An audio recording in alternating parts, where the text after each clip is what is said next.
Gusto daw na lumabas sa bansa si Martin Romualdez. Sabi ng ombudsman habang inihanda na yung kasong plunder laban sa dating speaker. Di ano niya masasabi mo niyan, Mr. Maravillas? Akunin muna natin, he is in the country and will remain in the country until such time that he will be able to clear his name. So hindi siya aalis. The PhDO petition said its basis is a complaint affidavit. Romualdez has not yet been formally served with a copy of the complaint. And she said their camp will fully respond. We respect all legal processes, Anya. That is precisely why we believe this matter should be resolved where our laws require it to be. The announcement pertains only to the commencement of a preliminary investigation where respondents are afforded the opportunity to present their side and correct the consequences. Nagbabagang mga balita at pagtalakay sa mga isyu na lipunan. Pulsa, opinyon, banat at paglalantad sa katotohanan. Pulsa, what you see is what you get. You decide. Hello po mga kababayan, si Dante Maravillas. Pag-usapan natin mga kababayan si Martin Romualdez naman kasi sabi dito sa latest na balita mula sa Inquirer, gusto daw na lumabas sa bansa si Martin Romualdez. Sabi ng ombudsman habang inihanda na yung kasong plunder laban sa dating speaker. Di ano niya masasabi mo niyan, Mr. Maravillas? Akunin muna natin ang kwento before natin pag-usapan. Ito yung sabi ni Assistant Ombudsman Miko Clavano. Pero ang sabi dito ng kampo ni Martin Romualdez, never daw na nagtatago si Martin Romualdez. The lawmakers camp said he has never gone into hiding. Clavano made this known as he announced that the plunder and money laundering complaint against Romualdez have reached the preliminary investigation stage.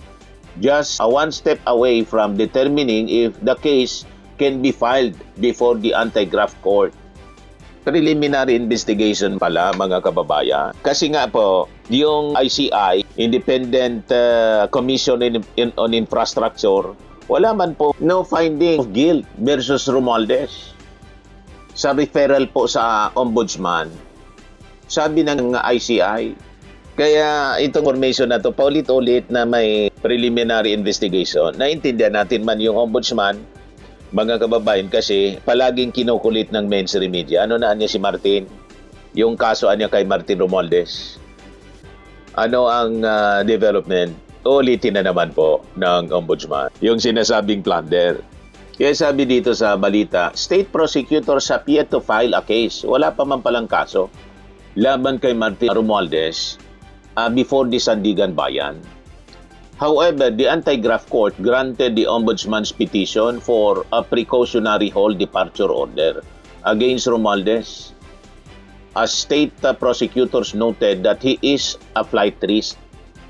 So sabi ni Clavano, despite anya ay precautionary hold departure order issued by the Sandigan Bayan, this office has received credible intelligence reports that former Speaker Martin Romualdez has not ceased attempting to leave the country. Sabi po ni Clavano sa press conference kahapon. Clavano urged relevant authorities to make sure this does not happen. In response, mga kababayan, yung spokesperson na si Elaine Atienza, spokesperson ito ng dating speaker, na si Martin Anya, nandito lang sa Pilipinas. We deny in the strongest possible way any insinuation that Representative Romualdez has attempted to evade the legal process. Sabi po ni Atienza. Let us repeat, Representative Romualdez has never gone into hiding. He is in the country and will remain in the country until such time that he will be able to clear his name. So hindi siya aalis. The PhDO petition said its basis is a complaint affidavit in the alleged kickback scheme tied to flood control projects purportedly masterminded by the respondent, with the total amount of such kickbacks reaching approximately 56 billion pesos. Yan ang sinasabi. Romualdez has denied being the mastermind of such scheme. We are not done collecting evidence. We are not done filing cases, sabi po ni Clavano. The investigation reveals more and more in each day and each week. Romualdez plunder complaint is now the subject of full and formal inquiry, where he and his other correspondents be given chance to answer the complaints against them. Romualdez has not yet been formally served with a copy of the complaint, and she said their camp will fully respond. We respect all legal processes, Anya. That is precisely why we believe this matter should be resolved where our laws require it to be resolved in the proper legal forum. After both sides have been fully heard, sabi po ni Atienza, we remain confident that once the facts are examined objectively and the evidence is tested under the law, Representative Romualdez will be able to clear his name, sabi po ni Atienza. Tingin ko din po, mga kababayan, malilinis yung pangalan ni Martin Romualdez. Malabo na si Martin po ay involved dito kasi kita naman po ninyo, hindi man siya member ng BICAM, hindi siya nangialam doon sa BICAM. Malinis yung budget until pumasok yung mga insertion sa BICAM. Nandun sa BICAM, mga kababayan, yung chairman committee ng appropriation sa Congress, si Saldico and other members. Then the Senate, ang chairman si Grace po. Tapos si Chis Escudero, in-insert niya yung sarili niya bilang Senate President. Na dapat hindi man, mga kababayan, yon parte ng trabaho ng Senate President. Pero si Martin po, hindi siya nag-involve dyan based on records mismo. Kaya confident yung kampo ni Martin Romualdez na mapapawalang sala siya dito sa mga accusations laban sa kanya. Ito si Atty. Atienza. Panoorin natin yung kanyang sinasabi. The Office of the Ombudsman itself made one thing unmistakably clear today. Representative Ferdinand Martin G. Romualdez has not been convicted of any offense. No criminal case has been filed before the Sandigan Bayan, and he has not yet even been given the opportunity to answer the allegations against him. The announcement pertains only to the commencement of a preliminary investigation where respondents are afforded the opportunity to present their side and where the constitutional presumption of innocence remains fully in force. Representative Romualdez has not yet been formally served with a copy of the complaint.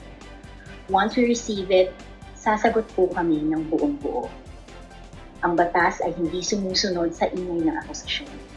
Sumusunod ito sa bigat ng ebidensya. We respect all legal processes. That is precisely why we believe this matter should be resolved where our laws require it to be resolved, in the proper legal forum, after both sides have been fully heard. We remain confident that once the facts are examined objectively and the evidence is tested under the law, Representative Romualdez will be able to clear his name. We deny, in the strongest possible way, any insinuation that Representative Romualdez has attempted to evade the legal process. Uulitin po namin, kailanman ay hindi nagtago si Representative Romualdez. Hinarap niya ang ICI at haharapin niya ang Office of the Ombudsman. Siya po ay nasa bansa at mananatili sa bansa until such time that he will be able to clear his name. Maraming salamat po. Fairmax Firming and Lifting Cream, pinapahid po sa mga pulses in affected area. Mainam po sa paninigas ng mga kaso-kasuan. Ito naman po, Automax Radiant Serum. Sa mukha naman yung application, anti-aging po siya. You will look 10 years younger than your age. Sa mga cancer patients naman po, baka lang gusto ninyo itong itry. Neng siya Red Mix Fruit Drink. Hindi mo po siya gamot, food supplement siya. Kaya lang, gawa siya mga kababayan sa goji berry. Yung goji berry, may anti-cancer properties.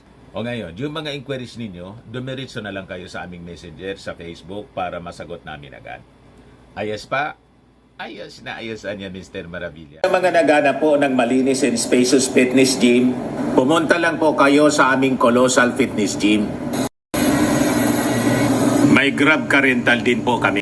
But anyway, ito po pala yung aming bagong product na binibenta online. I am worldwide amazing pure organic barley powdered drink mix from Australia. Negosyo to ng aking anak na architect entrepreneur Riz Maravillas. Ayan po. Kontakin na lang po ninyo siya, Riz Maravillas on Facebook. Ang mga health benefits niya, boost immunity, improves digestion, enhance energy levels, packed with antioxidants, prevent cancer. Ito naman po yung bago naming product na binibenta online. Eye Glow Serum, whitening po siya. Tingnan ninyo yung epekto sa aking anak na architect before and now. Yung mga inquiries po ninyo, dumiretso na lang kayo sa kanyang Facebook account, Riz Maravillas.